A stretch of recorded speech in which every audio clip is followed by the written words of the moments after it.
Big TV భక్తి సమాచారం WhatsApp ఛానల్లో జాయిన్ అవ్వండి. అన్ని విశేషాలు ఎప్పటికప్పుడు తెలుసుకోండి.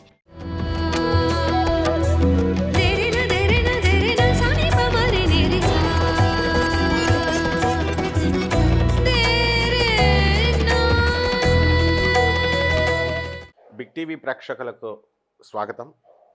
మనం ఈ పరాభవనామ సంవత్సరం 2026 సంవత్సరం ఉగాది శుభాకాంక్షలు మన సబ్స్క్రైబర్స్కి, ఫాలోయర్స్కి, అభిమానులందరికీ కూడా. ముందుగా మనం ఈ యొక్క గ్రహ స్థితిగతులను కనుక మనం చూసుకున్నట్లయితే, రాహు కుంభరాశిలో నవంబర్ 25, 2026 సంవత్సరం వరకు కుంభరాశిలో ఉంటాడు. అలాగే కేతువు సింహరాశిలో ఉండడం జరుగుతుంది నవంబర్ 25 వరకు 2026 సంవత్సరంలో. తర్వాత శని వక్రించి ఈ సంవత్సరం మొత్తం అంతా కూడా మనకి మీనరాశిలోనే ఉండడం జరుగుతుంది. లేకపోతే గురుడు మిథున రాశిలో ఉండి అక్కడ జూన్ 2, 2026 సంవత్సరం తర్వాత మిథున రాశి నుంచి కర్కాటక రాశి ప్రవేశం చేస్తాడు. మళ్ళీ అక్టోబర్ నెల ఆ ప్రాంతంలో అతను అతిచారము సింహరాశిలోకి వెళ్ళి మళ్ళీ బ్యాక్ రావడము, ఇలా గ్రహస్థితిగతులన్నీ కూడా ఉంటాయి. వీటిల రీత్యా మనకి అనేకమైనటువంటి మార్పులు కొన్ని రాశుల వారికి జరుగుతాయి. ఈ పరాభవనామ సంవత్సరంలో రాజుగా మనకి గురుడున్నాడు, మంత్రిగా కుజుడున్నాడు, సేనాధిపతిగా చంద్రుడు, సస్యాధిపతిగా గురుడు, ధాన్యాధిపతిగా బుధుడు, అర్ఘాధిపతిగా చంద్రుడు, మేఘాధిపతిగా మళ్ళీ చంద్రుడు, ఆ తర్వాత రసాధిపతిగా శని, మరి నీరసాధిపతిగా గురుడు. ఈ రకంగా ఈ యొక్క ఆధిపత్యాలు, నవనాయకుల ఫలితాలు అనేటటువంటివి ఉండడం జరుగుతుంది.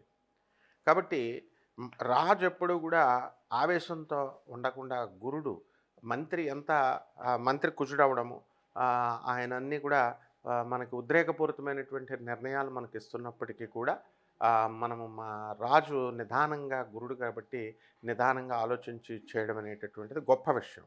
కాబట్టి పరాభవనామ సంవత్సరం 60 సంవత్సరాల క్రితం వచ్చింది ఇది. అప్పుడంతా కూడా ఈ సంవత్సరంలో పుట్టినటువంటి వాళ్ళు చాలా అవమానాలు మేము పాలయ్యామండి అనే బాధలతో ఉన్నారు.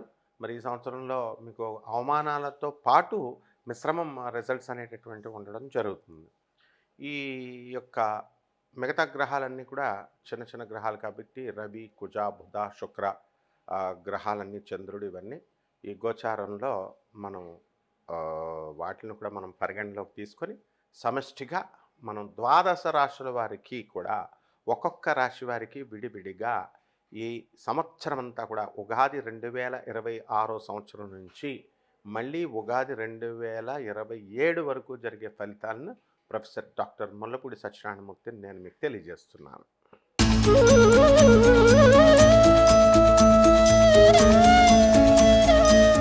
కుంభరాశి. ఈ కుంభరాశి వారికి అందరికీ కూడా ఆదాయం 2, వ్యయం 8గా ఉంది. అలాగే రాజ్యపూజ్యం 4, అవమానం 2గా ఉంది.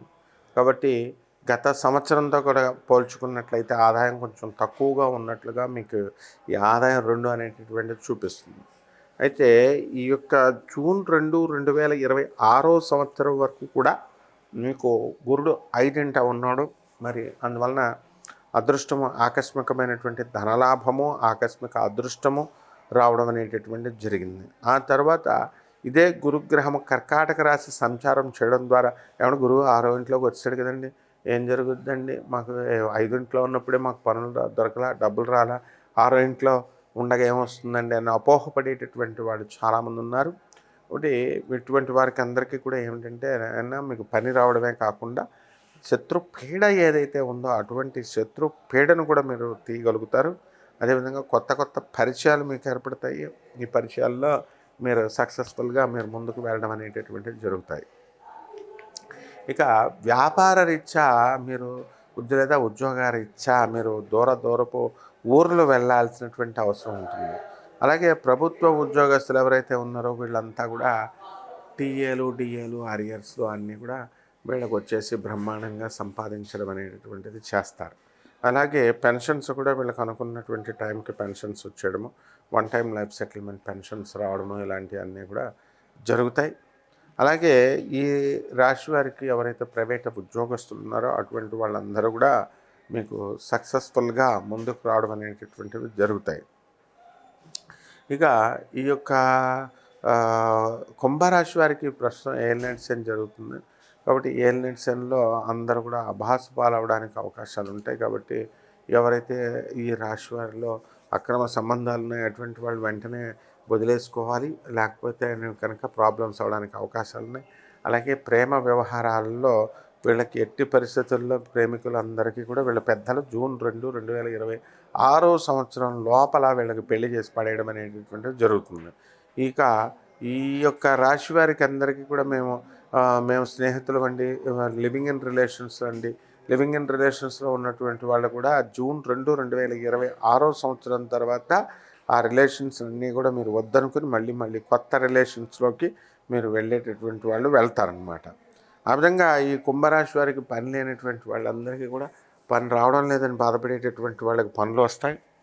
అలా అది కూడా అప్పుల బాధతో ఉన్నటువంటి వాళ్ళకందరికీ కూడా అప్పులు తీరిపోవడం ఇలాంటివన్నీ కూడా జరుగుతాయి. అలాగే వివాహాలు కానటువంటి వాళ్ళందరికీ కూడా కుంభరాశి వాళ్ళకి రేపు ఈ సమ్మర్లోనే మనకి జూన్ 2, 2026 సంవత్సరం లోపల వీళ్ళకి వివాహాలు అయిపోవడం అనేటటువంటివి జరుగుతాయి. ఇకపోతే ఆరోగ్యానికి దగ్గరికి వచ్చేసరికి చాలామంది కుంభరాశి వారికి అందరికీ కూడా ఆరోగ్యాలు బాగానే ఉన్నాయి.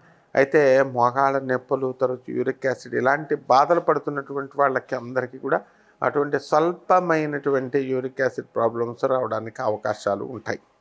అదేవిధంగా ఈ రాశి వారికి అందరికీ కూడా వైవాహిక జీవితం దగ్గరికి వచ్చేసరికి వైవాహిక జీవితం ఏం పెద్దగా డిస్టర్బ్ కాదు, కానీ వీళ్ళందరూ కూడా కాస్త ఇబ్బందుల పాలవడము, వాళ్ళ భార్యల యొక్క భర్తల యొక్క పౌరుషపు మాటలు వల్ల ఇబ్బంది పడడం అనేటటువంటివి జరుగుతాయి. ఇకపోతే రిలేటివ్స్ అనేటటువంటిది ప్రవాహంలాగా వీళ్ళకి రావడం అనేటటువంటివి జరుగుతాయి ఏ చిన్న పని ఉన్నప్పటికీ కూడా.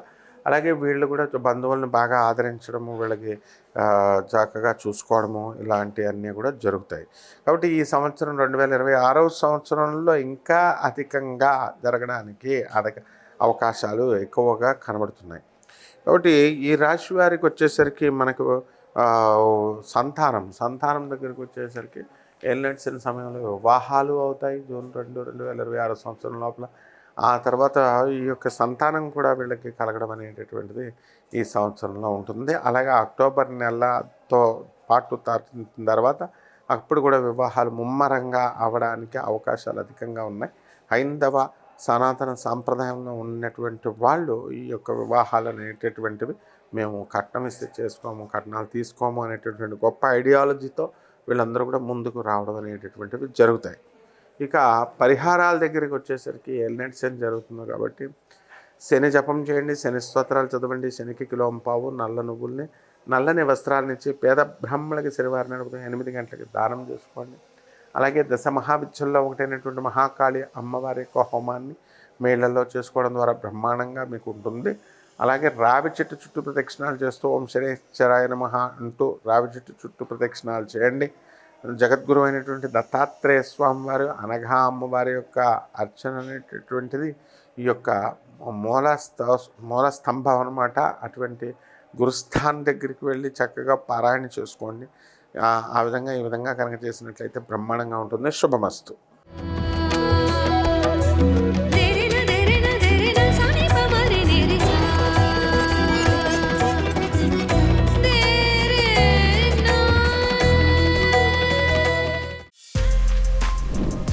For more videos like this, subscribe Big TV channel.